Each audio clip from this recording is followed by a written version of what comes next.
Bienvenue dans cette nouvelle édition du Journal du Connard, une émission qui envoie chier le respect.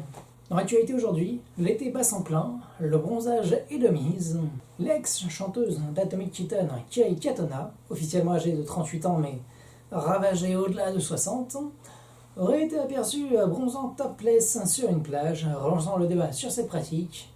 Peut-on exposer nos enfants à de pareilles horreurs? Le nu est peut-être un art, mais protégez-nous des grelards. On constatera avec dégoût la décrépitude du corps, dont la masse graisseuse ignoble, causant d'atroces vergetures au niveau des cuisses, semblables aux cratères des astéroïdes. En voyant le gribouillis atroce derrière son oreille gauche, on rappellera que la pratique ancestrale, que dis-je, arriérée du tatouage, est aussi définitive que la connerie. Une connerie monumentale qui nous ramène au féroce débat sur l'authentification d'une photo d'un T-Rex se battant aux côtés de l'armée américaine lors de la Première Guerre mondiale. Les experts sont formels, ce dernier tiendrait entre ses pattes un fusil mitrailleur Browning M2 qui aurait été inventé en 1933. Cette photo n'est donc pas datée de la Première mais de la Seconde Guerre mondiale. Page record avec l'officialisation de la plus grosse bifle de l'histoire reçue par Laurent Wauquiez lors des élections européennes, 8%.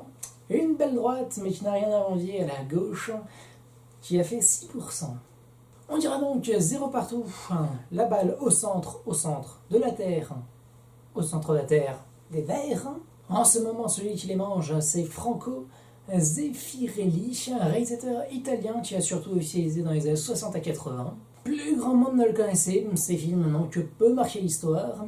À 96 ans, c'était surtout une grande surprise pour les cinéphiles, persuadés que comme Kirk Douglas ou Valéry Giscard d'Estaing, ce dernier avait rendu l'âme depuis longtemps. En parlant d'âme, retour sur notre cher président qui en est dénué, et qui a été interpellé par un joueur du top 14 lors d'un match, qui lui aurait demandé ni plus ni moins que la nationalité française. Ok, il lui a répondu oui, assurément, mais l'histoire ne nous dit pas qu'est-ce qu'il lui a demandé en échange. On se quittera sur cet événement aux États-Unis, puisqu'un grand gagnant de la loterie nationale aurait gagné la somme de 1,6 milliard de dollars, et 36 autres personnes avaient trouvé l'intégralité des bons numéros sauf le numéro étoile.